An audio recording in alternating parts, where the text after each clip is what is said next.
James proposes to Lena under fireflies. Marry me, let's face every storm together. Before we start a story, if you support Black community, hit like and subscribe button. A Black nanny's quiet strength transforms a broken family, but a dark secret threatens to unravel everything. Rain poured as James Carter stood in his mansion's doorway, fury in his eyes. "What are you doing in my bed?" he shouted. Lena Harris, a Black American nanny, sat up, startled, on the master bed with James's twin boys, Noah and Liam, asleep beside her. Their small faces were peaceful, a teddy bear tucked in Noah's arms. "I can explain," Lena said softly, hands raised to keep the boys calm. They were scared. Liam had a nightmare. Noah's nose bled. James didn't listen. His hand struck her cheek, the slap echoing. Lena gasped, touching her face, but stayed silent, her eyes locked on his.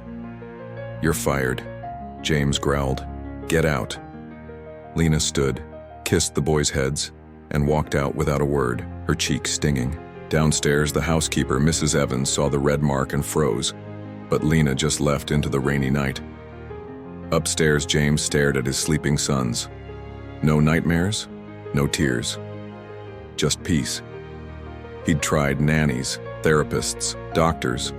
Nothing worked. But Lena, this quiet stranger, had calmed them. Shame hit him hard. On the nightstand, a note in Lena's handwriting read, "If you can't stay for them, don't push away those who will." The next morning, James found Lena's sketchbook in the hall. Simple drawings of the boys, a house and a figure with arms, like wings. Caption, "The one who stays." He knew he'd messed up. In the kitchen, Mrs. Evans confirmed, she only stayed because they begged her. James tracked Lena to a community center where she taught teens. He found her erasing a whiteboard surrounded by laughing girls. "I was wrong," he said. "I judged you. I hit you. I'll regret that forever." Lena's voice was tired. "You didn't believe me even after your boys did." James nodded. "They need you. Come back." Lena set conditions. No cameras in the boys' rooms, family dinners with no phones, and house rules written together. James agreed. She returned the next day. Noah and Liam ran to her, grinning, showing a drawing of them with a big heart. "You stayed," Noah whispered. Over breakfast, they made new rules. Knock first, no yelling, hugs on request, pancakes on Sundays.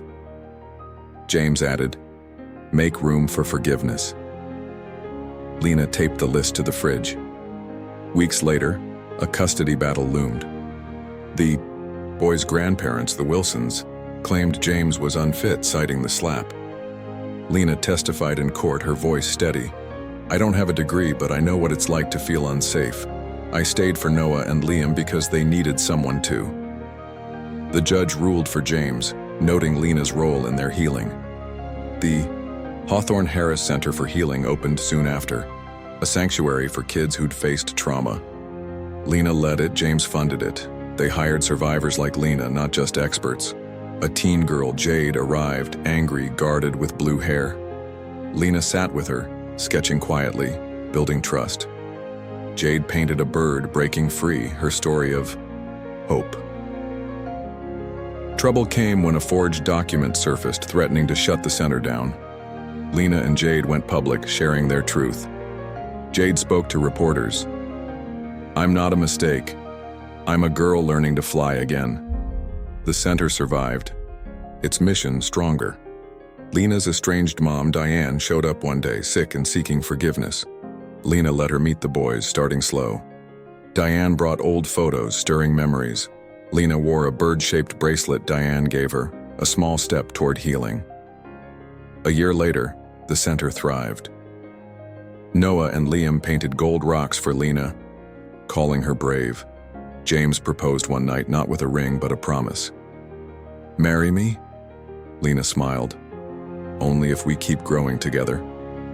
They held hands under the oak tree, fireflies glowing. The center expanded to Bridgeport. At its opening, kids held signs, "Hope grows here." Lena spoke. "Healing isn't just staying, it's giving wings." Jade, now a speaker, shared her art at a youth conference. Lena watched, proud as Jade said, "They listened when I thought my voice was too loud." Back home, Lena and James tucked the boys in. Ethan called her Mom. Outside, roses and saplings grew together, roots strong. A letter arrived accusing Lena of hiding her past. James checked her records. Clean. "Your past makes you powerful," he told her. Winter came, snow dusting the estate. The center opened a hall of resilience displaying kids' art of survival. Jade added her journal. Lena's mom, Diane, stood beside her, tearful but present. At dinner, they laughed over burnt gingerbread. The twins built a blanket fort glowing with fairy lights. Lena leaned against James, watching fireflies. Healing wasn't perfect. It was persistent. Gold-filled cracks in a life rebuilt. She was Lena Harris' mother, mentor, home.